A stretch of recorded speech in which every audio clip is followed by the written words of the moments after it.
I knew something was wrong the moment I woke up to find everyone else in the underwater lab already standing beside my bed, staring at me like they were waiting for me to stop breathing. They told me there were 11 rules I had to follow if I wanted to survive down here, but they only explained a few of them on my first day, almost like they were afraid I'd run if I heard the rest. I remember the first time I broke one of those rules, the way the lights dimmed and the walls seemed to pulse like a living throat around us.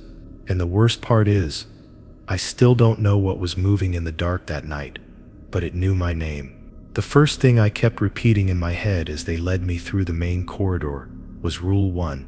Never fall asleep while the lab's lights are dim. Hearing it earlier sounded more like a joke than a rule, but the fear in their voices made it stick in my mind like a warning burned into metal. The lights above us flickered between soft white and a faint bluish glow, and every time they dimmed even slightly, someone in the group would tense. I tried pretending not to notice, but the silence between us grew heavier with each step. By the time we reached the living quarters, the air felt stale, like the lab itself was holding its breath, waiting for someone to break that rule before the ocean outside did something worse. My room was small but clean, with a thin bed pushed against the wall and a single monitor displaying the lab's constant stream of data. The first thing I noticed was how the light in my room was brighter than in the hallway, almost unnaturally bright, as if someone had manually pushed it above standard levels. When I asked about it, the senior researcher Hale just muttered that brighter rooms were safer and walked off before I could ask what that even meant.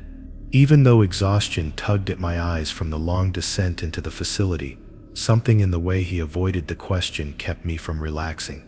The silence down here wasn't normal silence. It was layered, like there was something deeper waiting beneath it. I unpacked my gear slowly, trying to get used to the constant vibration that thrummed through the metal floor. It felt like a heartbeat, slow and heavy, and every now and then the lights would dim just a little, barely noticeable unless you were looking for it. Each time it happened, the vibration shifted, almost like it responded. I told myself I was imagining patterns, but the thought of closing my eyes made my skin crawl. I kept checking the brightness settings on the wall panel, even though no one had explained what caused the dimming or why they seemed terrified of it. All I knew was that the deeper the lab's silence grew, the more awake I felt, even as fatigue fought to drag me under. A soft voice came from the doorway, just as I sat on the edge of the bed, and I realized it was Mara, another researcher about my age. She leaned against the frame and said quietly that my first night would be the hardest, not because of the work, but because I hadn't learned the pattern yet. When I asked what pattern, she hesitated, glancing toward the hallway as if making sure no one else was listening. Then she told me the dimming didn't follow any timer or malfunction trace. It happened when the pressure outside the lab shifted in ways they couldn't explain, almost like the ocean itself leaned closer. Her voice was calm, but her eyes were wide in a way that didn't match her tone, and I realized she was trying not to scare me more than I already was. The shift bell rang faintly through the wall, a low electronic note that signaled the start of the night cycle. Every other room seemed to dim slightly as the cycle changed, but mine stayed bright. Mara frowned, stepped inside, and adjusted the control manually, making sure it stayed at maximum brightness. She whispered that if the lights dipped even once during the cycle, I would feel it before I saw it, and she didn't want me panicking on my first night. When I asked what she meant by feel it, she pretended not to hear me, and left with hurried steps that didn't match the slow, calm way she had spoken earlier. The door slid shut, leaving me in a too bright room that suddenly felt like a spotlight in an endless void. The minutes dragged by, and even though my body begged for rest, the strange vibration beneath the floor kept shifting in strength, like waves moving unevenly against the metal structure. I tried lying down, but the moment I did, the lights outside my door dimmed completely for a breath of time. Not a malfunction, not a flicker, but a sudden drop into darkness before returning to normal. My heart tightened, and I sat up instantly, convinced that if I closed my eyes, something would be waiting when I opened them again. I forced myself to stay awake, pacing slowly around the room just to keep my mind alert. Every pass by the door made the pressure in my ears change, like something massive had drifted past the outer walls.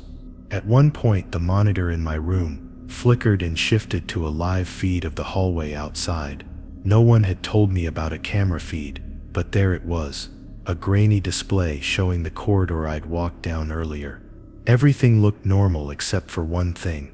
The shadows along the far wall seemed a little too long, almost like they stretched across the floor more than the lighting should allow.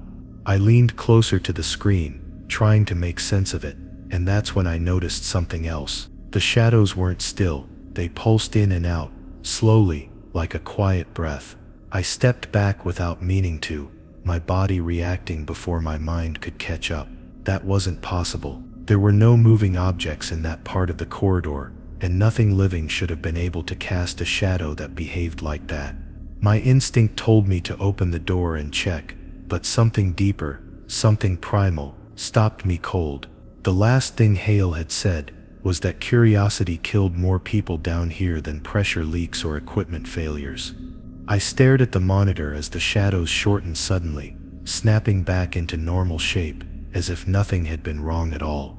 My hands trembled as I realized staying awake wasn't just a rule for safety, it was a rule for survival, a rule to keep us from missing the things that only moved when we weren't watching. A rule to keep us aware of the subtle shifts that the lab pretended were pressure readings, but felt more like something brushing against the steel exterior.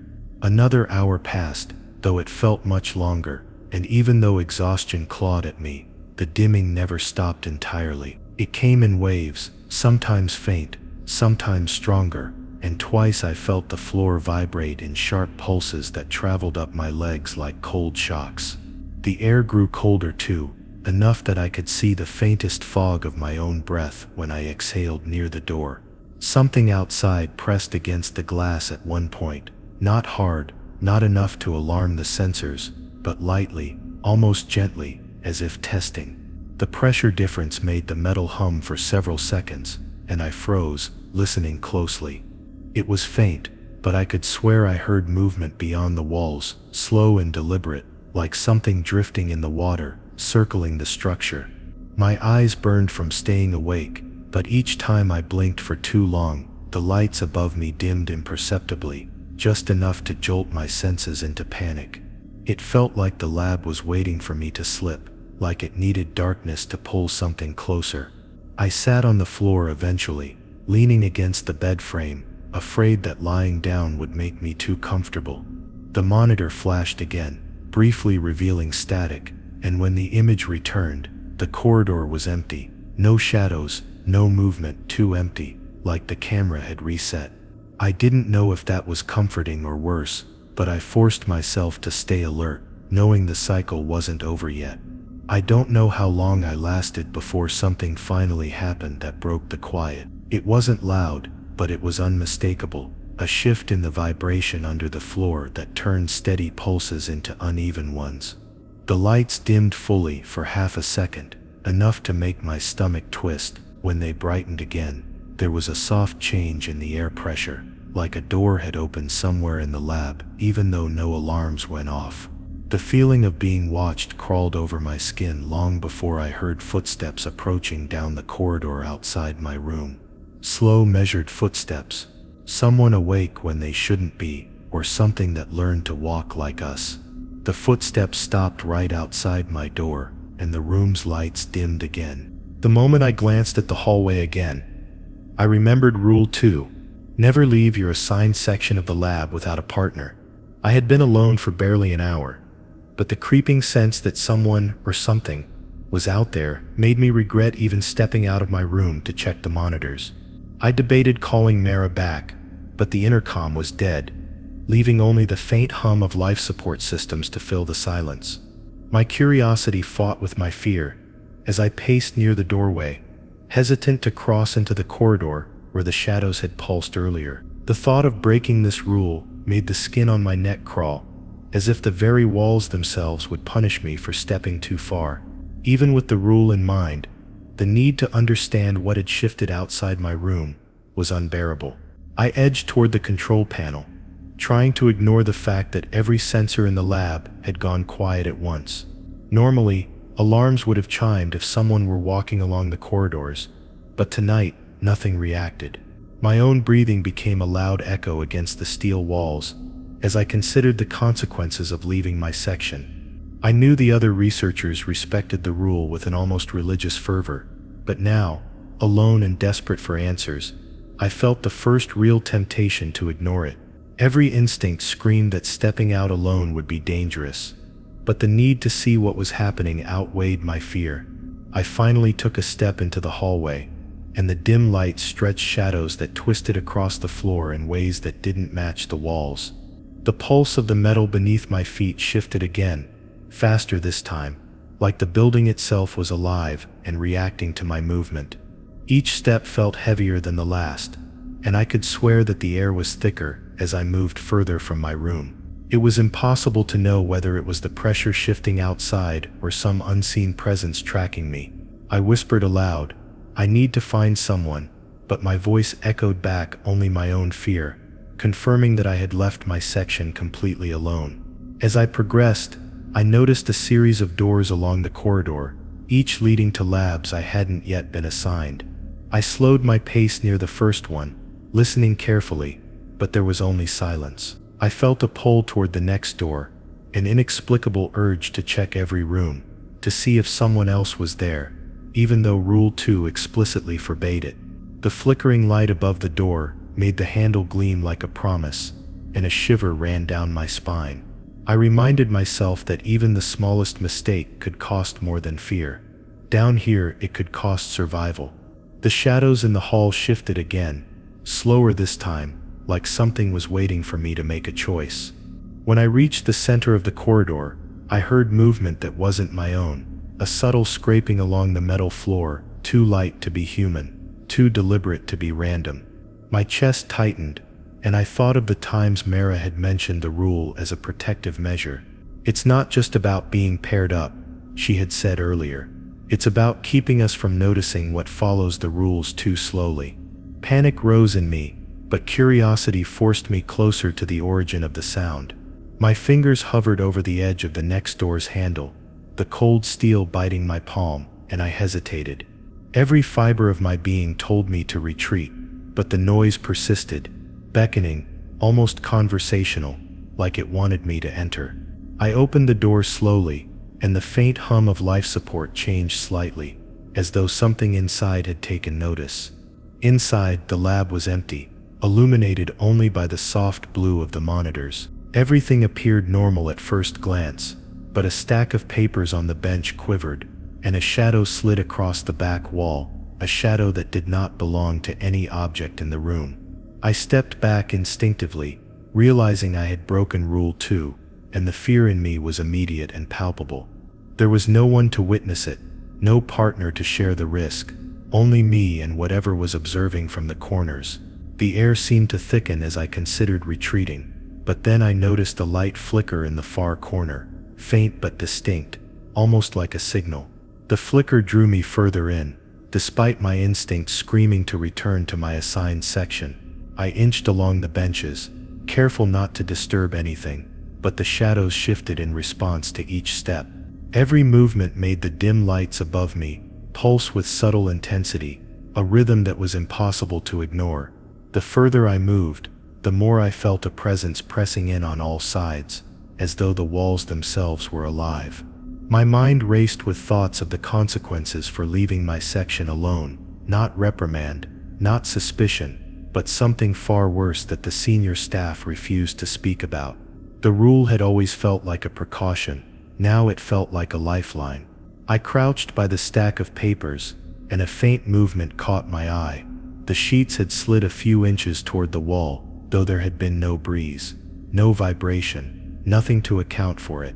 A cold dread settled over me. I could sense that my solitary venture had awakened something that watched, calculated, and responded to my choice.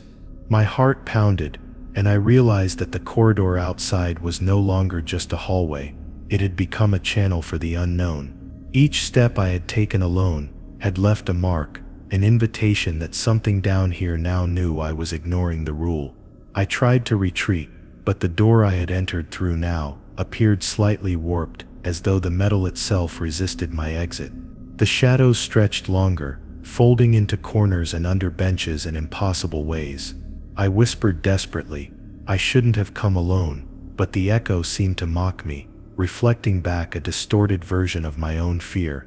Every instinct screamed at me to return to my assigned section immediately, yet the presence that I had accidentally stirred seemed curious, waiting, like a predator that tested its prey's boundaries.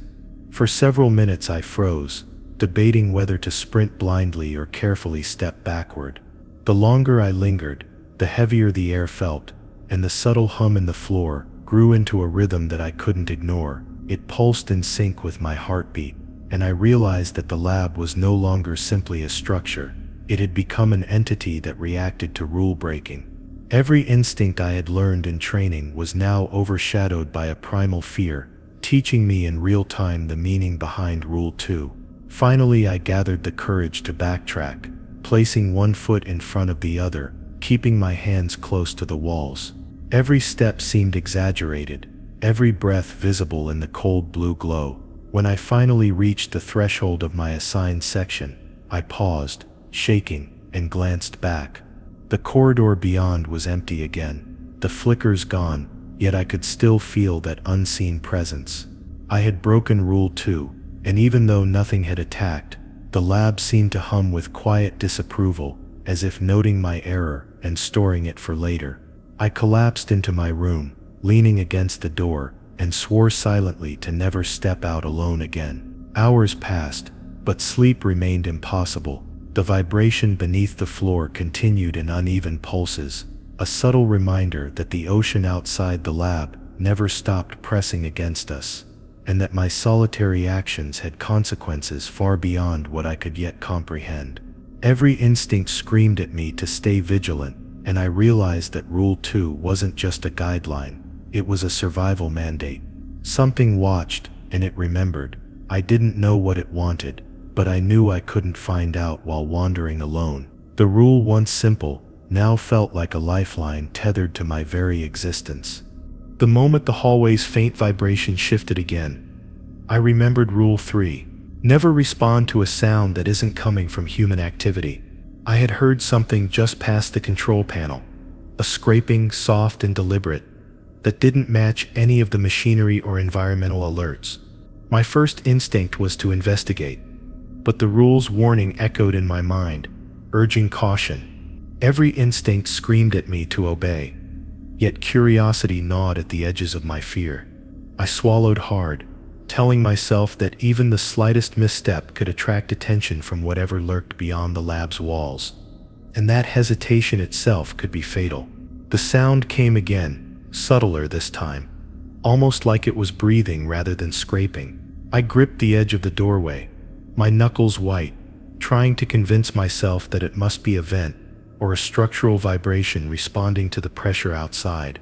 The dimmed lights flickered in rhythm with the pulses from the floor, and every shadow seemed to stretch toward me as though coaxing me forward.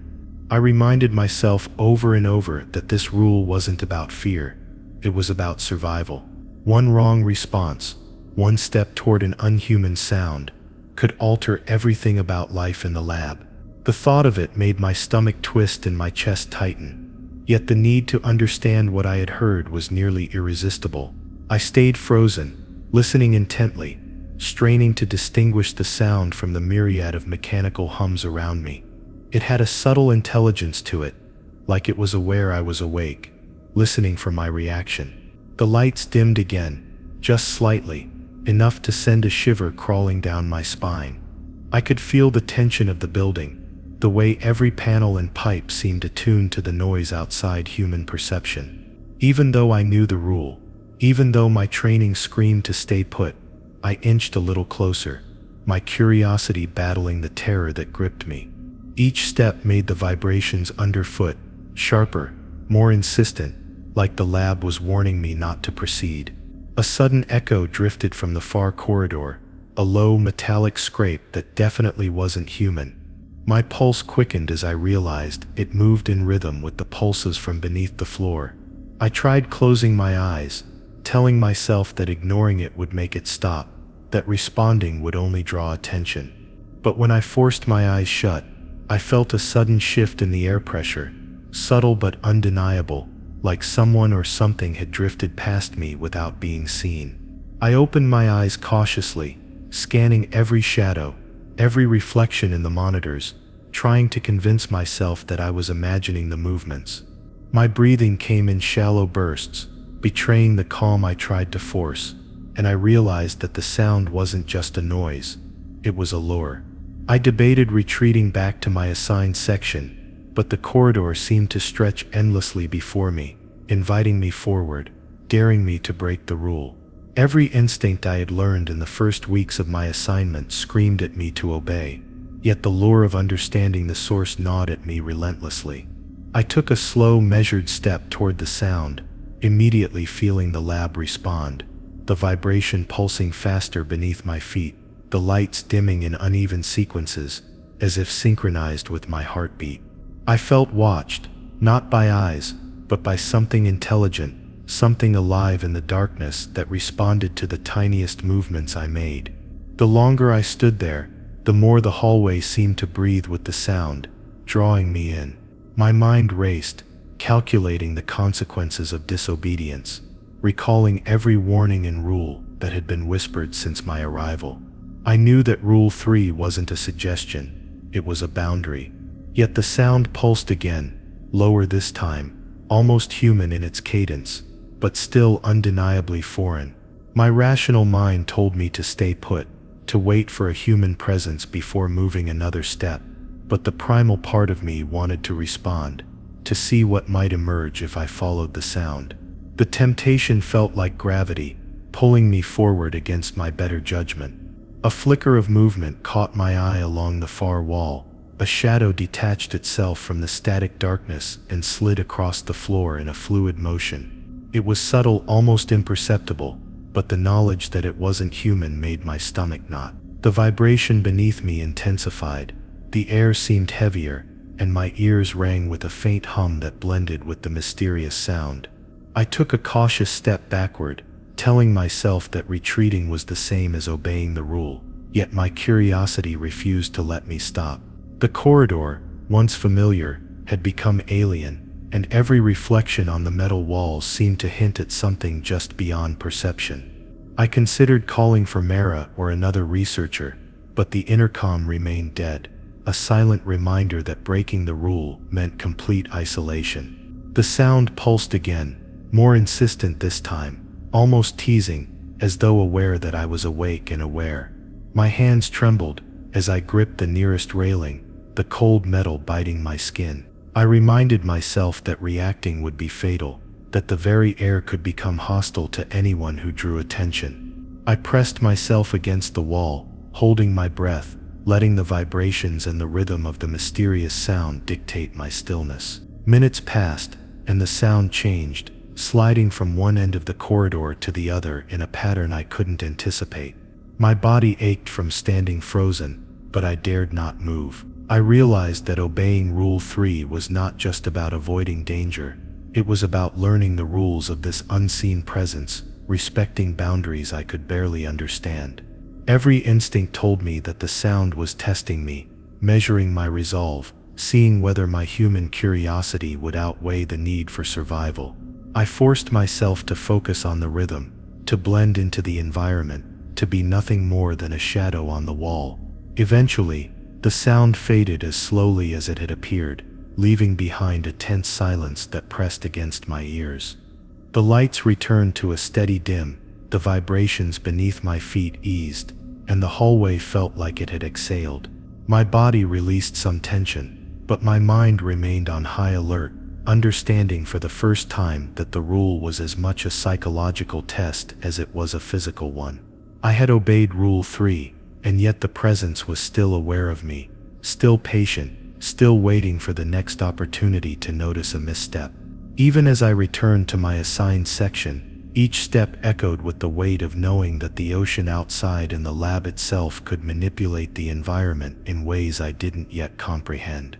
The lights above me flickered gently, as if reminding me that obedience was survival, and every sound I heard from that point forward could be either a test or a threat.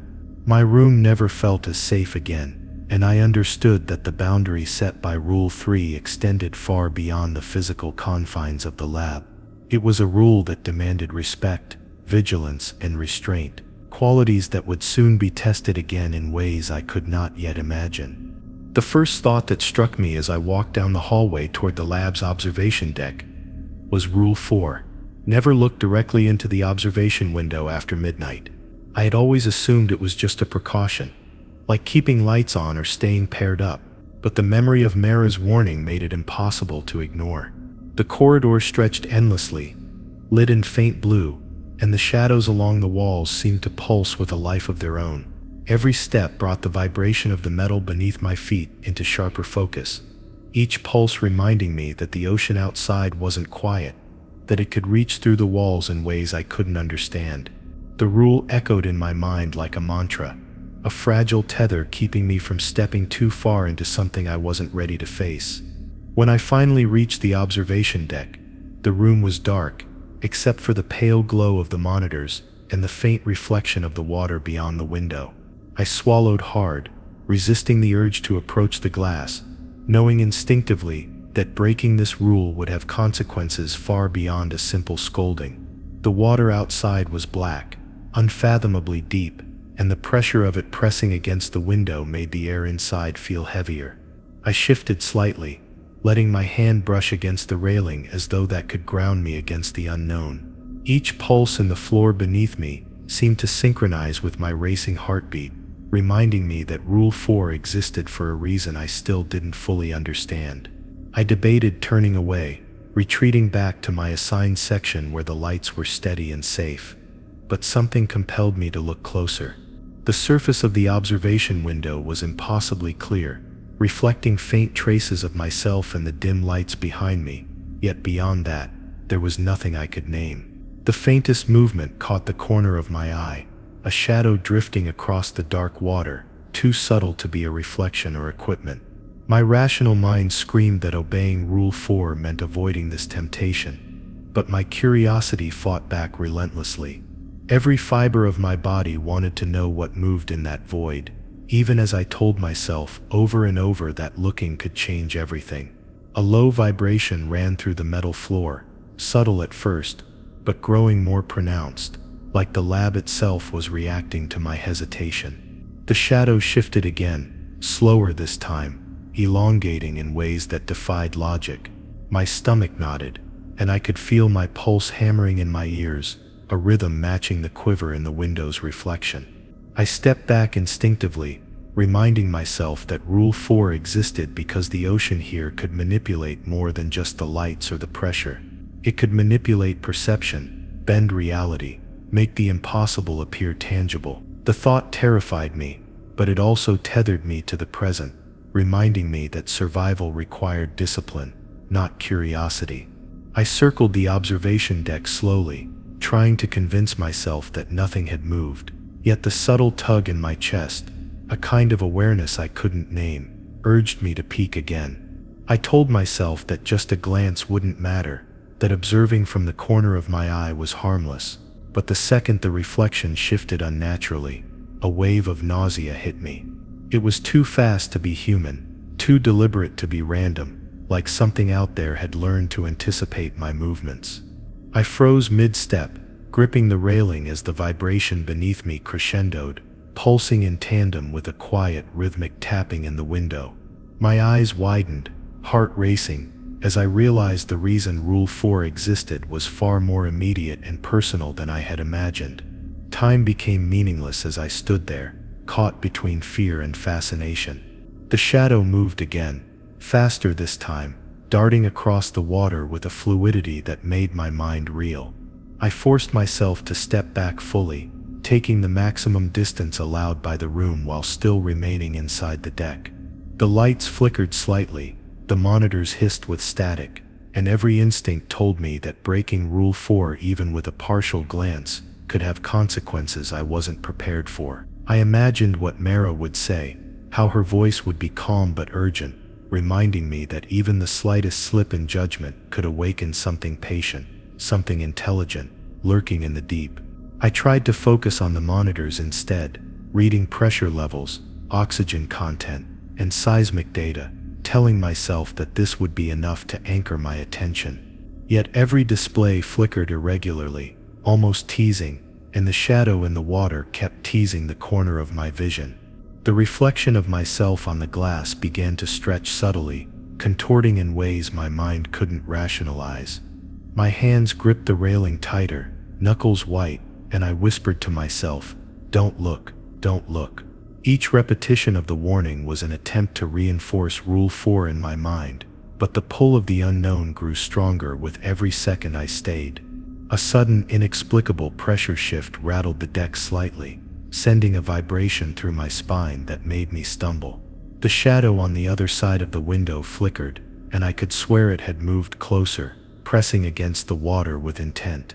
The rational part of my brain tried to argue it was a trick of light, a reflection, or some minor disturbance in the water, but deep down, I knew the rule existed because the danger was real, because the moment you looked directly, you invited something into your awareness that could follow you into the rest of the lab.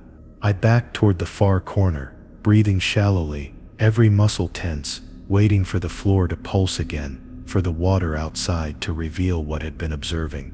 Minutes passed in agonizing slowness, and I refused to let my eyes wander back to the glass. The vibration beneath my feet slowed, becoming a soft, steady hum, almost as if whatever had been aware of me was testing patience, learning my boundaries. I realized then that Rule 4 wasn't just about avoiding vision. It was about teaching restraint, about surviving the temptation that could lure you into danger before you even realized it existed.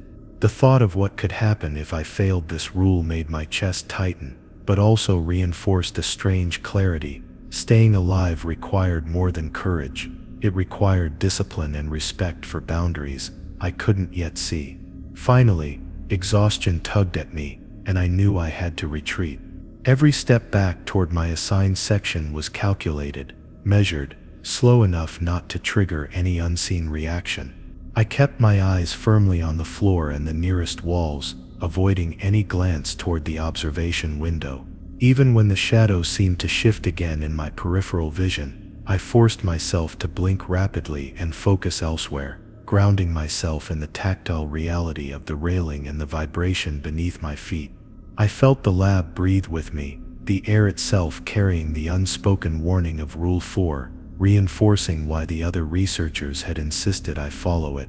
When I finally returned to my section, my body ached, my mind raced, but I felt a small relief. I had obeyed Rule 4, at least outwardly, and yet the experience had taught me a new dimension of caution. I realized that the shadows, the vibrations, the pulsing hum beneath the floors, and the dark water beyond the window were all part of a larger intelligence that tested those who dared to break the rules. I slumped against my doorway, heart still hammering, understanding that Rule 4 was less about vision and more about control, about acknowledging that the lab and its surroundings were not merely passive structures, but sentient boundaries that demanded obedience. The moment I stepped back into the dimly lit hallway, I remembered Rule 5. Never speak if someone calls your name from the flooded storage hall. The air felt heavier than before, thick with the sort of pressure that made every breath feel rationed and precious. I kept replaying the lingering shadow near the observation window, trying to understand whether it had followed me or simply watched with patient curiosity.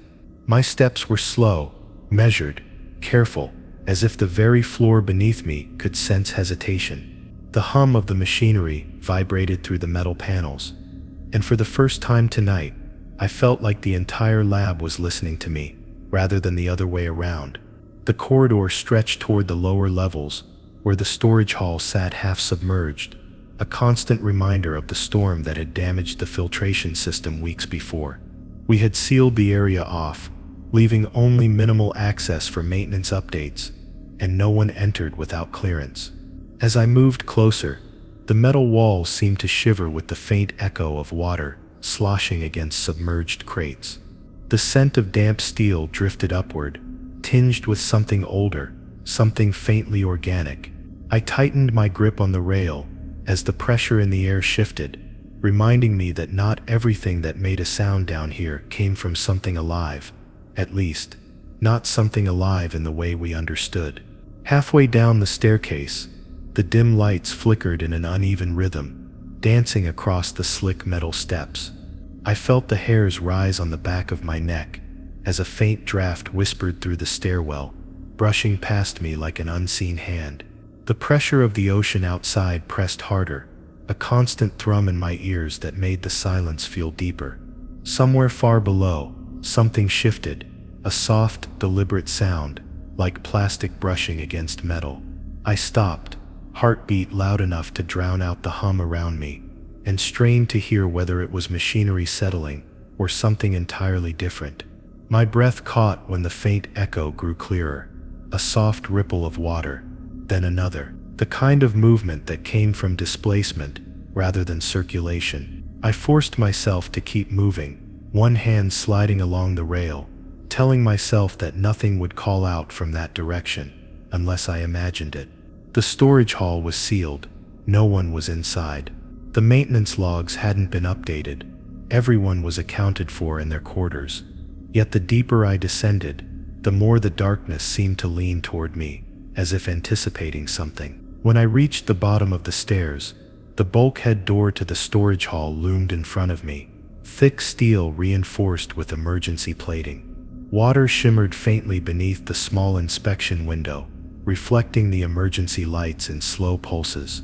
The atmosphere felt wrong, not dangerous, exactly, but deeply aware.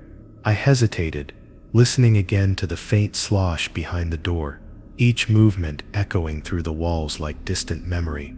My hand hovered near the access panel, but I didn't touch it, not because of the procedure, but because something in the air told me not to disturb whatever waited behind the steel. Then it happened. A voice, soft at first, almost gentle, drifted through the bulkhead, muffled but unmistakable. "Hey, you there?" My stomach twisted violently. Every instinct told me the voice shouldn't exist, that it had seeped through the steel like water through cracks. I stepped back instantly, pulse racing, breath tight in my throat. The voice came again, clearer this time, carrying a strange distortion, as if it bounced between layers of water before reaching my ears. "Come here. I need help." I froze. My hands trembled against my sides, and every part of my training screamed at me to stay silent. The voice sounded almost human, almost.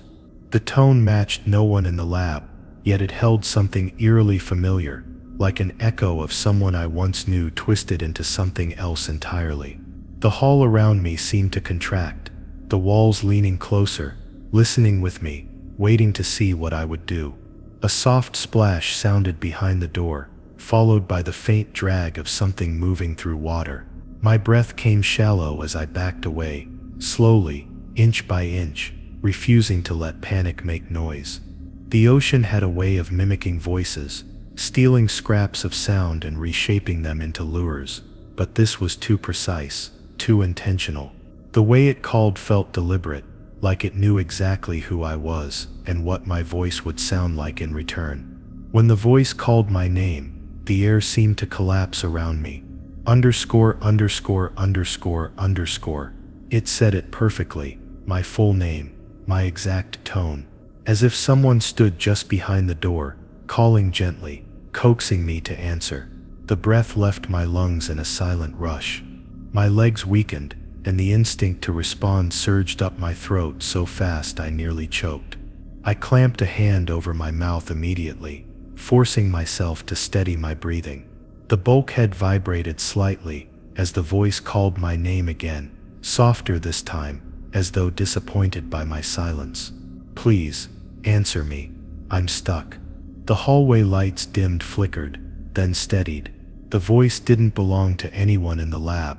I knew that with absolute certainty. Knowing that made the sound behind the door even more chilling. I slowly backed up the stairs, refusing to turn around, keeping my eyes locked on the steel door, as though something inside might press its face against the inspection window if I blinked. Halfway up the stairwell, The water behind the door churned violently, and the vibration of it shook the steps beneath me. The voice shifted tone, dropping its softness, gaining a slow, almost melodic cadence that made my skin crawl. "Don't walk away, I know you hear me." The sound of the water followed me as I climbed, each step a battle to keep my breathing quiet and controlled. The deeper the tone grew, the more distorted it became, until it no longer resembled a voice at all, more like a submerged chorus, layered and resonant, each syllable carrying an echo of something ancient. By the time I reached the top of the stairs, the voice had faded, leaving behind only the faint slosh of disturbed water. I swallowed hard, gripping the railing until my fingers ached, forcing myself to stay composed. The lab's hum returned, the lights steadied, and for a moment the entire structure seemed to sigh, almost in relief. But as I turned the corner back toward my section, the faintest echo drifted up the stairwell, a whisper of my name. Almost playful, almost patient, waiting. As I returned to my section, the memory of the flooded storage hall and the disembodied voice pressed into my mind, reminding me of Rule 6. Never touch any equipment that is already operating without authorization. The monitors in my room flickered faintly, and a hum ran through the floor beneath me, vibrating through the soles of my shoes. Every control panel glowed with the soft, constant pulse of activity, and I realized that even the smallest touch could have consequences far beyond what I could imagine. The ocean outside pressed against the lab walls, cold and unyielding, a constant reminder that nothing here tolerated mistakes. My hands hovered above the edge of the nearest console, and I forced myself to step back, obeying the rule even as my curiosity screamed in protest. The lab seemed unusually quiet, but I knew better. Silence here wasn't a sign of safety, but of attention. Every system hummed with a purpose, and each panel had its own subtle vibrations that felt almost alive. I remembered Mara's words about the equipment. A machine left running without proper oversight could attract attention. The idea was vague, unsettling, but enough to make me keep my hands off. I walked along the row of consoles, watching the lights flicker in irregular patterns. Each flicker made me more aware that the lab itself could react, that the equipment was more than metal and wires. It was a conduit for something else, something patient and observant. Despite the warning, the temptation to interact with the closest console was almost unbearable. I knew the data feed there contained information about the ocean currents, water pressure, and even minor seismic shifts outside the lab, all things that could explain the strange occurrences of the night. But as I reached toward the panel, the lights dimmed for an instant, and the vibration under my feet surged sharply. My hand froze in midair. A part of me wanted to pull it back immediately, to obey Rule 6. But another part argued that understanding the lab's anomalies required action. I swallowed hard, forcing my hands to fall to my sides, and reminded myself that curiosity here wasn't just dangerous, it could be lethal. The longer I stood there, resisting the urge to touch the console, the more the monitors seemed to flicker in response to my hesitation. Data scrolled in erratic bursts, as though impatient with my restraint. I imagined Mara's calm voice warning me again that even slight deviations from procedure could have far-reaching effects. Somewhere in the corner of the room, a faint hum of machinery, different from the standard systems, grew louder, harmonizing with the vibration beneath the floor. It was subtle at first, barely noticeable, but it carried an almost sentient quality, as though the lab was testing my discipline. The thought made my chest tighten and my palms sweat, yet I refused to give in. A sudden movement outside one of the observation windows drew my attention, and I instinctively reached for the console to adjust the camera angle. Immediately, my fingers froze. The lights above dimmed sharply for a fraction of a second, and the vibration beneath my feet jolted me. I reminded myself in a whisper, Rule 6, never touch any equipment that is already operating without authorization. Even the minor temptation had triggered the lab's response, a silent, unmistakable warning. My heartbeat surged as I stepped back, every instinct screaming that breaking the rule could bring something into my immediate space, something that the lab itself seemed to guard against. I paced along the side of the room, careful to keep my hands off any panels or controls, yet my mind wandered to the consequences of breaking the rule. What if something had already been awakened by the previous night's mistakes, by the voice in the flooded storage hall? The equipment, operating constantly, seemed to pulse in synchronization with the building's subtle vibrations. I could feel its presence everywhere, as though it was aware of my every movement and decision. The thought of interacting recklessly was no longer tempting, it was terrifying. Even the faintest contact could ripple through the lab and draw attention from the unknown entities that hovered just beyond perception. A soft clattering sound echoed from the far end of the lab, startling me. I froze, waiting to identify it, but no one else was supposed to be in this section. The sound persisted, low and irregular, like metal scraping against metal underwater. My hands itched to investigate, to adjust something on the nearest panel, but I forced myself to obey Rule 6.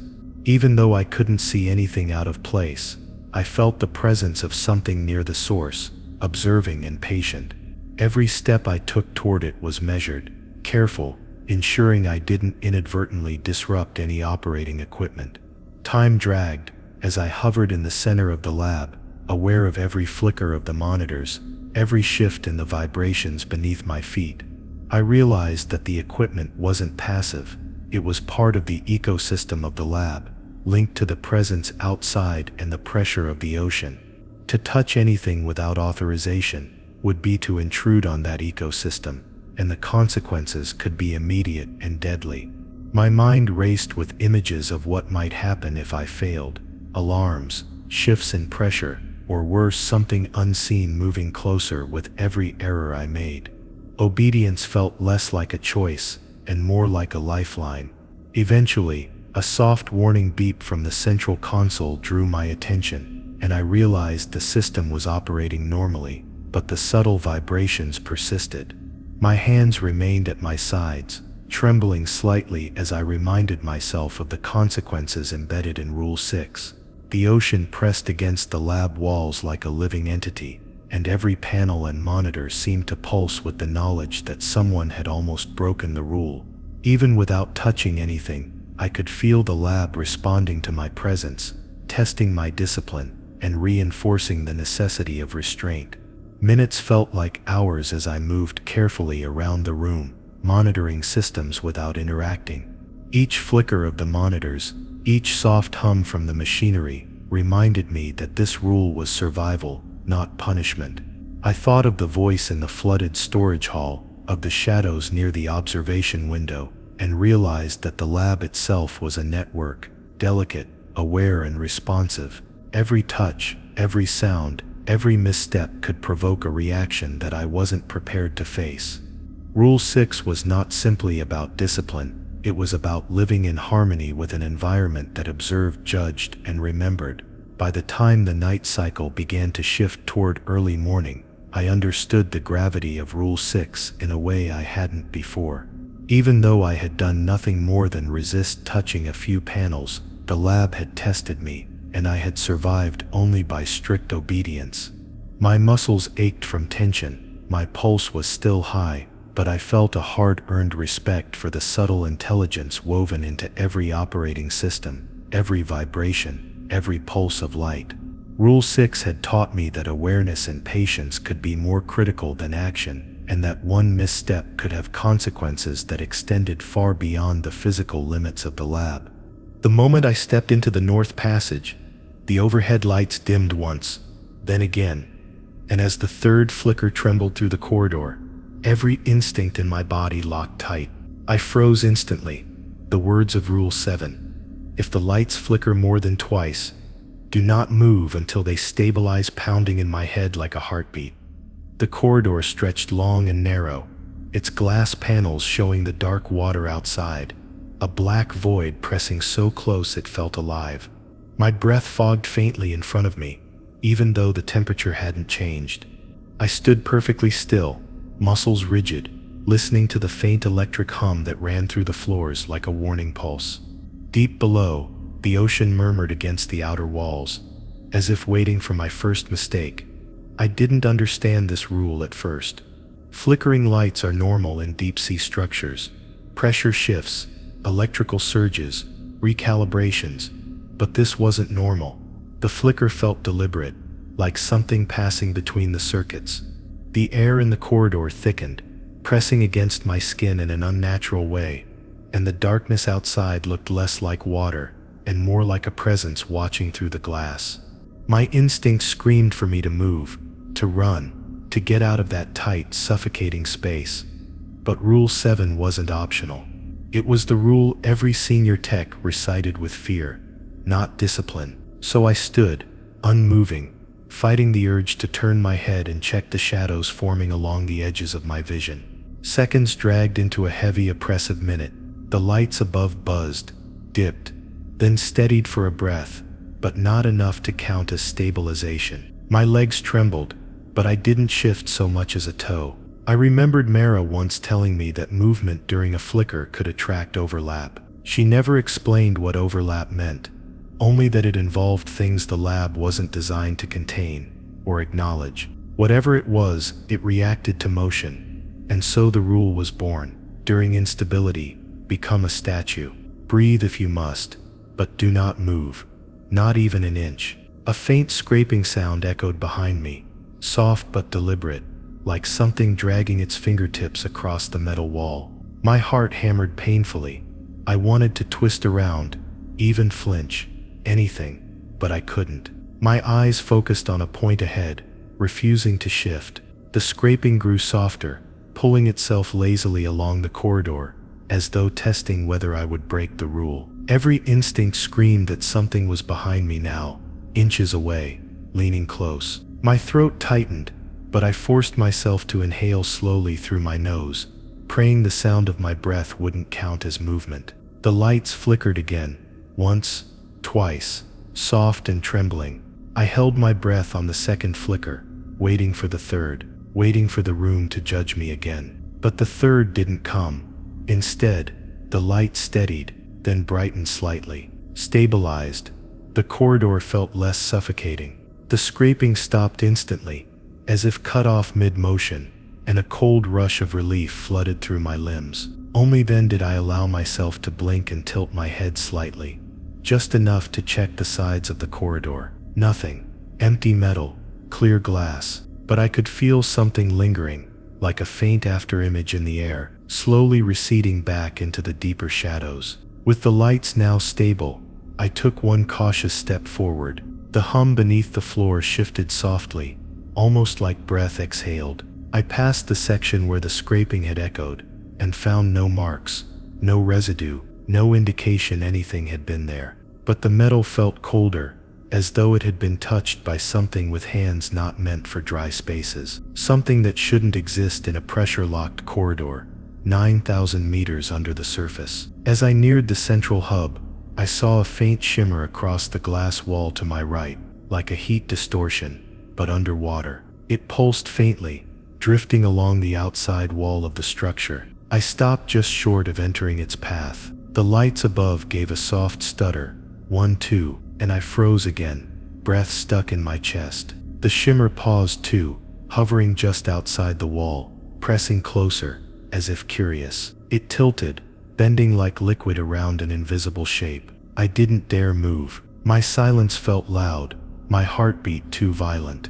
The shimmer drifted past me, tracing the length of the glass before sliding into the deeper darkness of the trench, dissolving as if it had never existed. The light steadied. Relief washed through me again, but it was thin, fragile. I understood now why Rule 7 wasn't about electrical safety. It wasn't about malfunctions. It was about creatures, or phenomena, that used instability as a doorway. The flickering didn't warn us about them. The flickering was them. Their presence interfered with the lights, and movement during that interference made you visible to them. Noticeable, reachable. Reaching the central hub felt like emerging from a nightmare, but the nightmare followed me in memory. The lights hummed normally here, but every shadow felt deeper, I wondered how many times the lights had flickered when I wasn't paying attention. How many times I'd moved unknowingly. How many times something might have watched me and decided I wasn't worth approaching yet. I sat down at my workstation, the screen glowing a pale blue. My hands were still trembling slightly, and I flexed my fingers, grounding myself. I took a long breath before logging in to check the system logs. My heart dropped when I saw a cluster of electrical fluctuations flagged during the exact minute I had been standing still in the north corridor. The data pattern didn't look like pressure variation. It looked like interference, external interference. But the system tagged the interference with a sensor designation I had never seen before. Not mechanical, not environmental. The tag read, Proximity, Type B, Unclassified. My skin crawled as the realization spread cold in my chest. Type B, meaning there were other types. Other classifications the lab didn't share with lower-tier staff. Rule 7 suddenly made more sense than any written explanation could have given me. The flickering wasn't rare. The things causing it weren't rare. The only rare thing was surviving them without ever knowing you were inches from something that didn't belong to this world. I shut the log and leaned back in my chair, staring at the ceiling lights. They hummed softly, steady and warm, but I didn't trust them anymore. Not after tonight. I now understood why everyone said Rule 7 was one of the only rules you follow even in your sleep. It was a warning, a shield, a survival instinct sharpened into a single line of text. As I stood in the central hub, staring at the now stable monitors, the lingering tension from the north corridor pressed on me, reminding me of Rule 8. Never enter the sublevels alone, especially when the external cameras are offline. The sublevels were the oldest parts of the lab, flooded in some sections and abandoned in others, sealed off for maintenance, but never fully decommissioned. My gaze flicked to the camera feeds. Several flickered and went dark in that exact area. A cold knot of unease formed in my stomach. Every pulse of light, every hum from the machinery, seemed to insist that the lab itself was aware of my intention to go down there. I took a hesitant step toward the service elevator, knowing full well that the sublevels were both a shortcut and a trap. Normally I wouldn't consider entering alone, but the faint readings on the environmental sensors suggested a sudden pressure anomaly that demanded investigation. I paused, staring at the offline camera icons on the console, realizing that if something moved down there, no one would see it. The rules existed for a reason, but I had no choice. The data could be critical for survival if the ocean outside had shifted, if the hull integrity was at risk.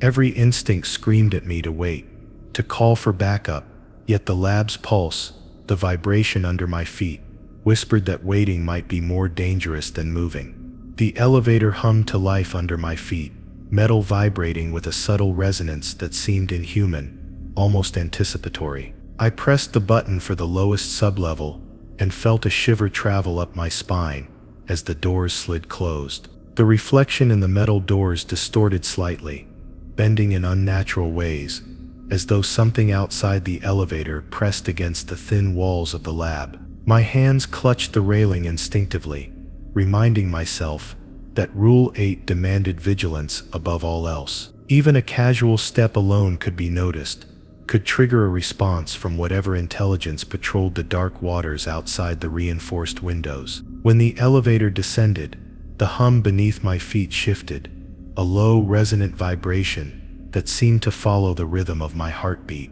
Shadows stretched along the walls of the shaft, as if pulled down by the pressure itself, twisting with each floor the elevator passed. I gripped the handrail tighter, telling myself to obey the rule's warning, do not enter alone. Yet here I was, alone, and the cameras were offline.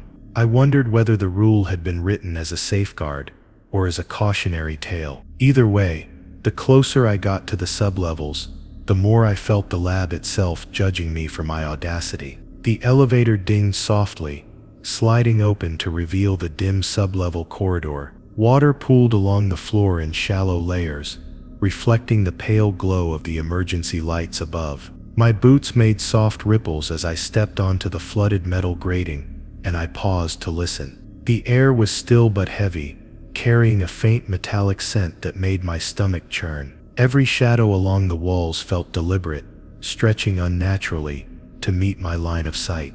Even the hum of the lab's main systems above sounded distant, muted, as though isolated from this lower, older section. I realized that every warning embedded in Rule 8 existed for a reason far beyond simple caution. The sublevels themselves were alive with awareness. A soft, rhythmic echo reached my ears, indistinct but deliberate. It sounded almost like footsteps, slow, heavy, yet not quite matching human gait. I froze in place, recalling the rule: no one goes here alone, especially when the cameras are offline. My breath became shallow, the elevator doors behind me a comforting barrier. I didn't dare think about leaving. I scanned the corridor ahead, with the flashlight mounted to my helmet, every movement deliberate, my body tense with anticipation. Shadows flickered just beyond the beam, but I refused to call out or react. Rule 8 wasn't about bravery, it was about restraint, observation, and survival. I moved carefully along the flooded grating, every step producing a faint splash that echoed against the high ceilings of the sublevel. The shadows ahead deepened, stretching closer to the walls, and I felt the pressure in my ears change subtly. Something was watching, waiting, calculating my progress. I tried to maintain focus on the objective, the anomaly readings, but every instinct whispered that my presence alone had already triggered attention. The lab's design, the floodwater, the shadows, all worked together to teach obedience. Any misstep here could turn curiosity into catastrophe. The corridor opened into a larger chamber, old and half-submerged, with support beams slick with condensation. My flashlight illuminated a faint reflection on the water's surface, too uniform, too deliberate to be random ripples. I forced myself to remember the rule again, keeping my hands at my sides, refusing to interact with the environment unnecessarily. My eyes tracked every movement, every subtle vibration, every distortion on the reflective surfaces. The camera feeds above remained dark. No one could see me here. And that, I realized with a chill, was the exact reason Rule 8 existed. Isolation, magnified observation. Alone, even a minor slip could have irreversible consequences. A sudden ripple disturbed the reflection, faintly shaping itself into something that resembled a human form, but wrong, disproportionate, unnatural. My pulse quickened, but I stayed rigid, remembering Rule 8. I had to survive this without panicking, without reacting. The water seemed to respond to my awareness, to my fear, to my hesitation. I took one careful step forward, every movement calculated, my breathing measured to avoid unnecessary vibration. The reflection mirrored my motion imperfectly, lagging behind as if observing my rhythm and testing my compliance. Minutes stretched into an agonizing silence, broken only by the soft drip of water from the ceiling and the gentle vibrations through the flooded floor. I realized then that Rule 8 wasn't just about cameras or human presence. It was about patience, discipline, and understanding that the sublevels were active participants in the lab's ecosystem. They observed, assessed, and waited for infractions. Any step taken recklessly, any call of curiosity, could draw attention from something not human, something patient, something that thrived on isolation. Finally, I reached the core of the sublevel, where the anomaly sensors pulsed softly on the console. I checked readings cautiously, careful to avoid unnecessary contact. Everything seemed stable, almost benign, yet my mind remained on the rippling reflection, the dark shadows, and the fact that I was completely alone. The lesson of Rule 8 was clear. The sublevels themselves were not merely structural. They were sentient, reactive, and observant. One misstep here, one unguarded movement, and the consequences could be fatal. I gathered the data quickly, moving slowly to retrace my steps back toward the elevator, every nerve alert, every sense taut with awareness. The moment I stepped out of the sublevels and into the upper corridor, the pressure in my ears shifted again. Subtle, but wrong. It reminded me instantly of Rule 9. If you hear someone calling your name from behind a sealed door, do not answer. I'd always assumed it was paranoia, disguised as protocol, another superstition the senior staff used to keep us from wandering into restricted sections. But as I walked toward the central hub, the quiet hum of the lab felt thinner than before, almost transparent, as if something had slipped between the walls during the camera outage. The air tasted metallic, colder than it should have, and I could feel the faintest vibration in the soles of my boots, like something pacing just beneath the surface. Even before I heard it, a part of me knew Rule 9 was about to test me. It always did when the pressure shifted like this. Something about the lab seemed to anticipate weakness. I passed the first intersection, and that's when I heard it, faint, almost hesitant, echoing from behind one of the sealed research chamber doors. A soft voice, muffled through the reinforced metal, spoke my name with a softness that didn't match the emptiness of the hallway. I froze mid-step. The sound wasn't panicked or distressed. It was gentle, familiar in a way that made my skin prickle. The sealed door was inactive, red lights along the frame, indicating it hadn't been opened in hours, and inside that chamber was nothing but archived equipment. No personnel, no projects, no reason for anyone to be inside. I tried to steady my breathing, remembering the rule. The danger wasn't in the voice itself. The danger was in responding. The corridor's walls seemed to pulse, carrying the faint vibration of that voice straight through the metal and into my bones. The voice called again, clearer now, as if the speaker had moved closer to the other side of the door. My name sounded stretched, the syllables lengthening unnaturally at the end, like someone learning how to speak by imitating breath rather than understanding it. Every instinct in my body screamed to move away, but fear rooted me to the spot. I thought of the sub-level reflection, the distorted shape studying me, mimicking me. Maybe this was the same presence learning my name, testing whether I'd obey the rule or fall into the trap. I didn't speak, not even a whisper. The silence felt heavy, suffocating the corridor. My heart beat so loudly that I was certain the thing behind the door could hear it, sense it, shape itself around it. Then the tone of the voice changed. It wasn't hesitant anymore. It was insistent, impatient. It repeated my name with rising urgency, as though frustrated by my lack of response. For a moment, the voice sounded exactly like Mara, the same clipped tone, the same rhythm. It was perfect, too perfect. The voice shifted again, turning into Leo's, then Reyes's, cycling through people I knew, shaping itself like water seeking cracks. I clenched my jaw, refusing to speak, refusing to react. That was the trap. Answering wasn't just dangerous. It was an invitation, a signal that you were willing to acknowledge something that should not be acknowledged. The sealed doors were boundaries, not barriers, and whatever hid beyond them used names the way predators used bait. I stepped back slowly, trying not to make a sound. The door vibrated faintly, as if something pressed a hand, or something shaped like a hand, against the other side. Then I heard a soft scraping slide across the metal, tracing upward toward the door's locking mechanism. My breath caught in my throat. It wasn't trying to open the door, it was exploring the edges, pressing into seams, testing where the structure was weakest. The corridor lights dimmed slightly, not enough to trigger alarm, but enough to make shadows shift in unsettling ways. I had to force myself not to look directly into the gaps where the shadows deepened, afraid of what shape might stare back. The voice fell silent suddenly, as if listening to me, waiting for the smallest hint of response. The air grew colder, my breath fogged. The internal temperature regulators hummed softly, compensating for the drop, but the chill didn't feel like environmental change. It felt targeted. The silence stretched, so complete that even the usual hum of distant generators seemed to fade.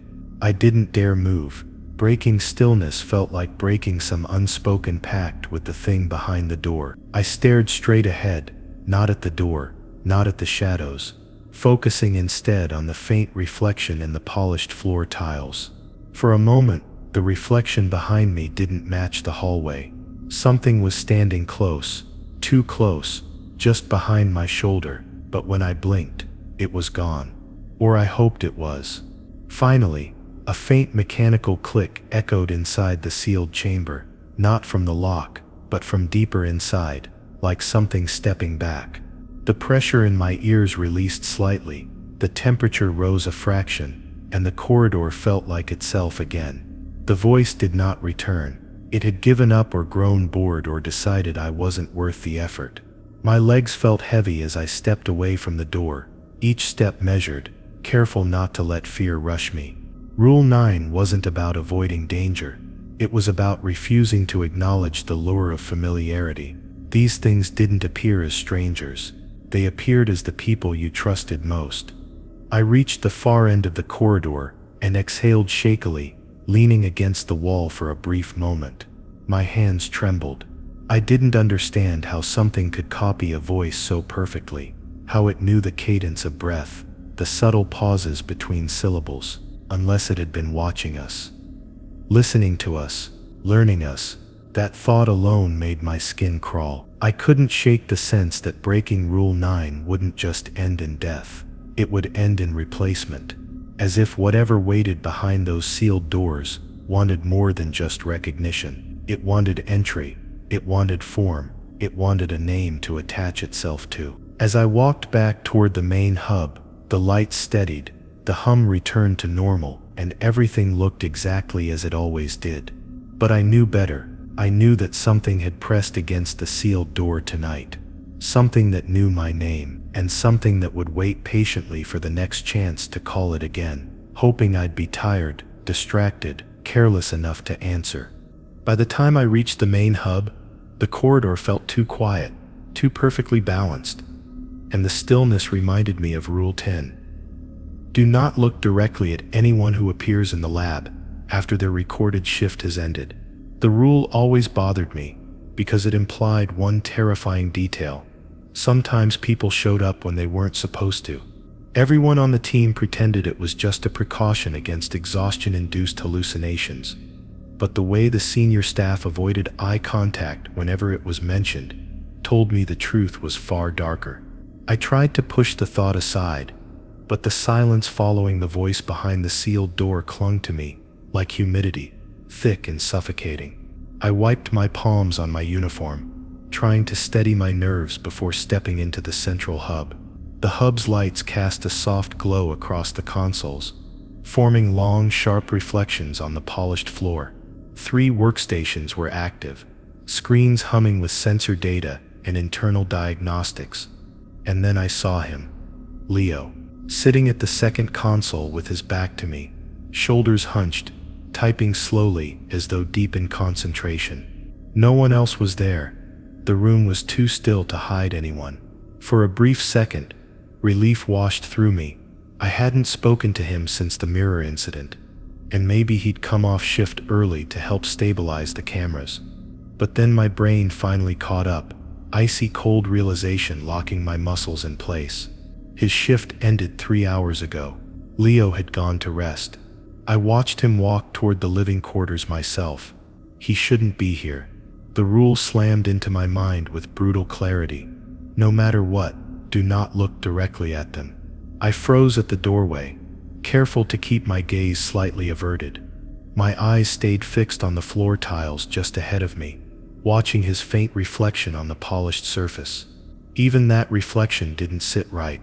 It lagged by half a second, movements slightly delayed, like a poorly synchronized recording. My pulse quickened. The rule existed because whatever showed up after shift hours wasn't the person it appeared to be.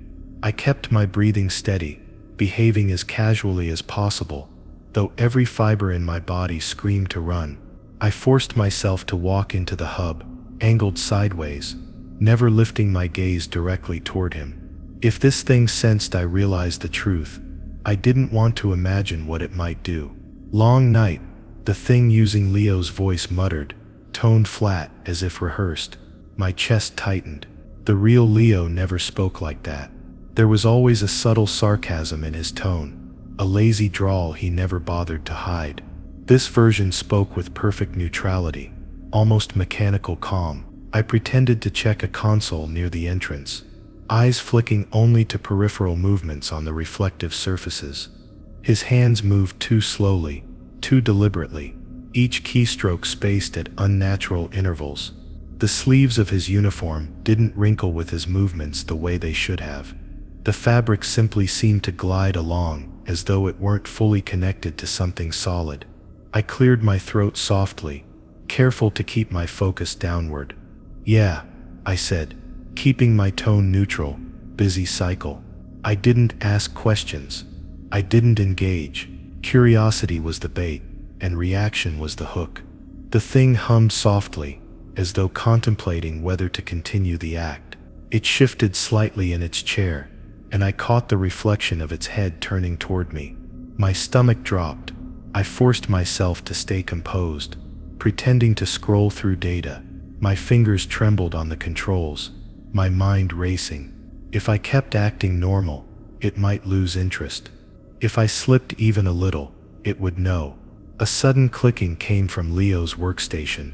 Not keyboard clicks, but the subtle crack of joints shifting unnaturally, like bone bending in a way it shouldn't. I nearly flinched. The reflection showed his silhouette rising slowly from the chair. Too slowly. No human moved like that. The shape elongated momentarily, spine stretching before snapping back into form. I kept my gaze fixed on the console, not daring even a glance at the reflection now. If it saw me watching, it would interpret it as recognition.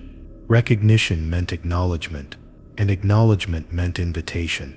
Footsteps echoed softly on the metal floor, approaching me with deliberate slowness.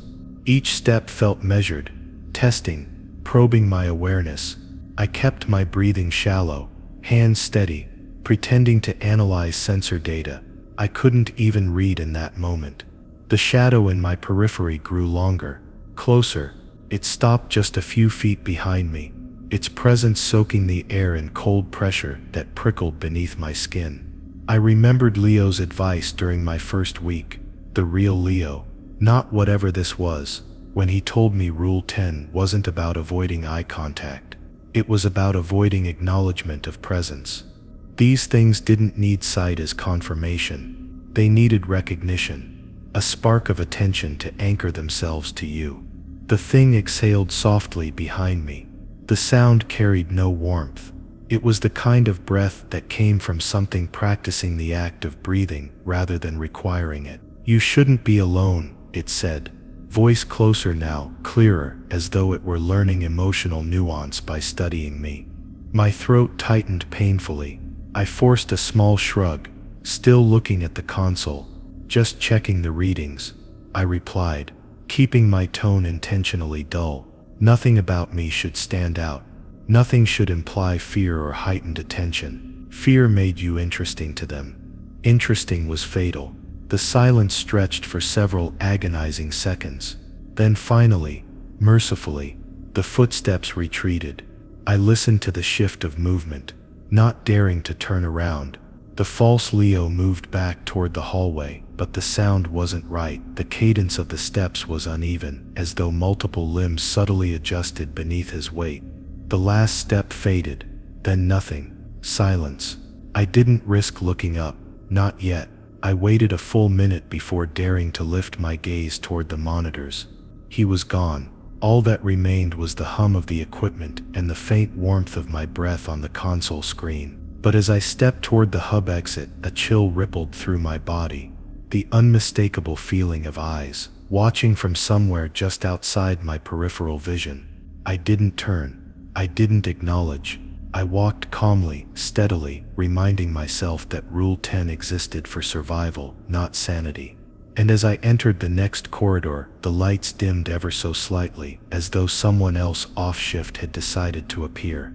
The first time I realized Rule 11, never touch anything that wasn't logged during morning inspection. I thought it was overcautious nonsense. In an underwater lab, surrounded by darkness, and the crushing pressure of the deep, missing or misplaced objects were common. Tools shifted, crates slid, valves loosened. The lab was constantly in motion, but nothing I had ever experienced prepared me for the objects that appeared after morning inspection, the things that weren't supposed to exist. That day it started small, a metal toolbox resting under a central hatch. Its edges glinted in the fluorescent light, but when I looked closer, the reflection wasn't mine. It was someone else's. I froze, stepping back slowly. The toolbox hadn't been there during the morning inspection. Nothing on the logbook indicated it existed. Every object in the lab is cataloged, serial numbers, measurements, weight, and placement. If it isn't listed, it shouldn't be here. I had learned that touching such items was forbidden, but the temptation gnawed at me. Curiosity makes the mistake feel easy. Just a glance, just a tap. The rule wasn't meant to scare interns. It was meant to keep people alive. My hand hovered over the toolbox, trembling, before I forced myself to step away, because these things didn't stay as simple objects. They learned from touch. They adapted. They mimicked. I remembered the story Mara told me, her voice low and trembling. One technician had touched an unlisted oxygen tank during a routine night check. Within 12 hours, 7 objects identical to the tank appeared scattered through the storage wing. 48 hours later, the technician himself disappeared. Later, when the staff investigated, the objects were shaped subtly like him, dents matching his fingers, edges curved exactly like his hands. They weren't just mimicking the shape of the item, they were mapping him, studying him, copying him. That's why the rule was strict. Interaction invited replication, and replication led to observation, or worse. The toolbox shifted slightly, almost imperceptibly, as if sensing my hesitation. The metal edges caught the light in a way that made it seem alive, pulsing faintly like it had lungs beneath its surface. I stepped back, heart hammering, every instinct screaming to get away. This wasn't about mechanical hazard or human error. This was about something that existed in the lab, but was not part of it. Objects like these are patient. They wait until you break the rule, until you give them permission to observe fully, to attach themselves to your pattern, to begin the slow process of following you. I walked around the lab slowly, careful to avoid any contact with equipment that wasn't logged. Every monitor, every console, every valve that wasn't on the inspection sheet seemed suddenly alive. Even the familiar blinking lights carried an edge, reflecting shadows that shifted unnaturally in the corners of my vision. Every step I took was deliberate, measured. My fingers hovered over nothing. My eyes were fixed straight ahead. One wrong touch, one careless swipe across a surface, and the replication process would begin. I could feel it, somehow, in the subtle vibrations under my feet, the way the lights pulsed faintly when I stepped too close to the toolbox. I remembered the story of another researcher, Ellis, who had leaned over an unlisted maintenance panel late at night. He was only gone for a few seconds before returning to the hallway, but when he tried to move toward the control room, he froze. Another Ellis, or something shaped like him, was already there, sitting at a console that hadn't been powered that day. The lab's lights dimmed when he approached. Every move he made was mirrored perfectly, except the reflection didn't blink, didn't breathe. That's the danger of touching objects that aren't logged. They become anchors for something else, something that can exist alongside you, growing until the line between you and it blurs completely. I stayed frozen in the central hub for what felt like hours, watching shadows creep along the floor and walls. The toolbox hadn't moved, yet the reflection in its metal surface shifted slightly, now elongating, now folding at odd angles, as if testing the limits of perception. The object didn't just exist, it was aware of me. The temptation to examine it, to open it, to verify what was inside, clawed at me with insane insistence. But I remembered Rule 11. I forced myself to step back again, taking careful, measured breaths, resisting every instinct that screamed to touch.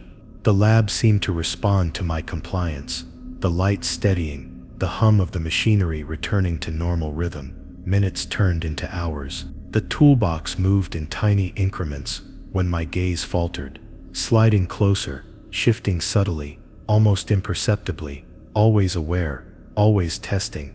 I kept my eyes straight ahead, refusing to acknowledge its movement, refusing to invite it. The reflection in its metal remained a shifting anomaly, like the surface of water disturbed by something just beneath. I realized then that the lab wasn't neutral. The machinery, the instruments, even the pressure sensors were all part of a system that maintained boundaries between what belonged and what didn't. Touching an unlisted item broke that system. Observing without permission was already dangerous. Interacting directly was fatal. Eventually, I forced myself to leave the hub and return to my workstation, keeping my distance from the toolbox. Every step I took was calculated, measured, silent. I kept one eye on the object from a peripheral angle, noting that the reflection now mirrored my movements with a half-second delay. I could feel it learning me, mapping my stride, memorizing the curve of my shoulder, the tilt of my head. And that's when it hit me. The rule wasn't just about objects, it was about survival. Every unlogged item had the potential to become a predator in disguise, a watcher in mimicry, a slowly growing presence that could step into your form if you let it. By the time the emergency lights shifted to the low night mode, I hadn't touched anything. I had survived, but the toolbox had not moved away. It waited, still pulsing with subtle awareness, still reflecting shapes that weren't fully human. I knew it would continue to watch. Every rule, every shadow, every flicker in this lab reminded me that our survival depended on discipline. One careless hand, one moment of curiosity, could be enough to make the lab itself betray you.